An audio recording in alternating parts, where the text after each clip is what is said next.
আসসালামু আলাইকুম। কি অবস্থা সকলের, কেমন আছেন? নবীজি সাল্লাল্লাহু আলাইহি ওয়াসাল্লামের 6টি অমূল্য উক্তি, যা প্রতিটি উম্মতের জন্য পথ নির্দেশনা। প্রিয় দর্শক, আজ আমরা জানব মহানবী সাল্লাল্লাহু আলাইহি ওয়াসাল্লামের এমন 6টি অমূল্য বাণী, যা শুধু 1400 বছর আগেই নয়, আজও আমাদের জীবনকে সুন্দর, সফল ও শান্তিময় করতে পারে। আসুন একে একে সেগুলো জানি। 1 নাম্বার, শক্তিশালী সেই ব্যক্তি নয় যে কুস্তিতে জয়ী হয়, বরং শক্তিশালী সেই ব্যক্তি যে রাগের সময় নিজেকে নিয়ন্ত্রণ করতে পারে। রাগ মানুষের সবচেয়ে বড় শত্রুদের একটি। রাগের মাথায় মানুষ এমন সিদ্ধান্ত নেয় যার জন্য পরে অনুতপ্ত হয়। নবীজি সাল্লাল্লাহু আলাইহি ওয়াসাল্লাম শারীরিক শক্তির চেয়ে আত্মনিয়ন্ত্রণকে বেশি মূল্য দিয়েছেন। রাগ হলে চুপ থাকুন, অজু করুন বা স্থান পরিবর্তন করুন। সিদ্ধান্ত নেওয়ার আগে নিজেকে শান্ত করুন, কারণ রাগের মাথায় নেওয়া অনেক সিদ্ধান্ত আপনার জীবনকে ধ্বংস করে দিতে পারে। এজন্য নবী করিম সাল্লাল্লাহু আলাইহি ওয়াসাল্লাম বলেছেন রাগকে নিয়ন্ত্রণ করতে। 2 নাম্বার, তোমাদের মধ্যে সেই সর্বোত্তম যে কুরআন শেখে এবং অন্যকে শেখায়। নবীজি সাল্লাল্লাহু আলাইহি ওয়াসাল্লাম এখানে কুরআনের গুরুত্ব তুলে ধরেছেন। কুরআন শুধু তেলাওয়াত করার জন্য নয়, বরং তা বুঝে জীবন পরিচালনা করার জন্য। জীবনে একবার কুরআন অর্থসহ বুঝে পড়া প্রত্যেক মুসলমানের কর্তব্য, কারণ কুরআনের ভিতরে সফলতা, জীবন ব্যবস্থা, কিভাবে চলতে হবে সব কিছুই দেওয়া আছে। যে ব্যক্তি কুরআন শেখে সে আল্লাহর নির্দেশনা জানতে পারে, আর যে অন্যকে শেখায় সে সোয়াবের ধারাবাহিক উৎস তৈরি করে। প্রতিদিন অন্তত কিছু সময় কোরআনের জন্য রাখুন। যা শিখবেন পরিবার ও বন্ধুদের শেখানোর চেষ্টা করুন। জ্ঞান নিজের মধ্যে সীমাবদ্ধ না রেখে ছড়িয়ে দিন।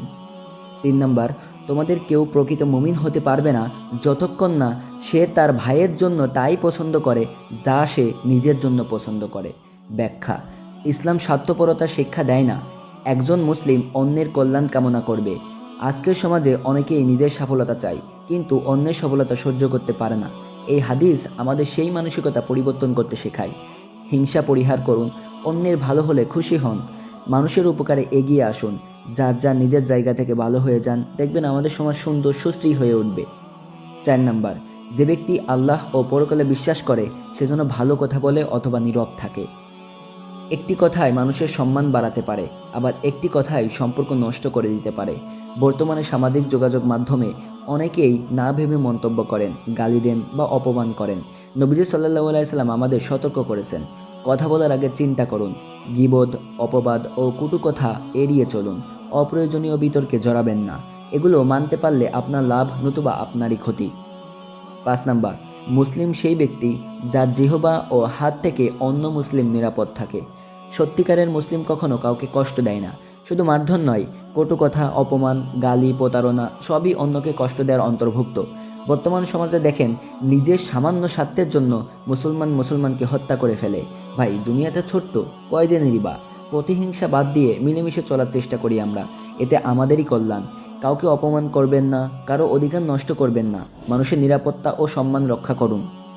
6 নাম্বার, তোমাদের মধ্যে সর্বোত্তম ব্যক্তি সে যে উত্তম চরিত্রের অধিকারী। ইসলামে চরিত্রের গুরুত্ব অত্যন্ত বেশি। নামাজ, রোজা, দান, সৎকার পাশাপাশি সুন্দর চরিত্র একজন মানুষের প্রকৃত পরিচয় প্রকাশ করে। নবীজি সাল্লাল্লাহু আলাইহি সাল্লাম নিজেই ছিলেন উত্তম চরিত্রের সর্বোত্তম উদাহরণ।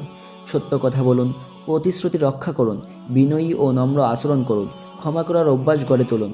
প্রিয় দর্শক, নবীজি সাল্লাল্লাহু আলাইহি সাল্লামের এই 6টি বাণী যদি আমরা জীবনে বাস্তবায়ন করতে পারি, তাহলে ব্যক্তি, পরিবার এবং সমাজ সব ক্ষেত্রেই ইতিবাচক পরিবর্তন আসবে।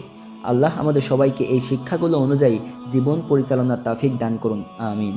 নবীজি সাল্লাল্লাহু আলাইহি ওয়াসাল্লামের শিক্ষা শুধু শোনার জন্য নয়, বরং জীবনে বাস্তবায়নের জন্য। আসুন আজ থেকে অন্তত একটি শিক্ষা নিজের জীবনে প্রয়োগ করার চেষ্টা করি। ভিডিওটি আপনার উপকারে আসলে অবশ্যই লাইক, কমেন্ট, সাবস্ক্রাইব করে পাশে থাকবেন। আগামীতে আরও গুরুত্বপূর্ণ জীবন উন্নয়নের ভিডিও নিয়ে আসবো আপনাদের সামনে ইনশাআল্লাহ। সবাই ভালো থাকবেন, সুস্থ থাকবেন। আল্লাহ হাফেজ।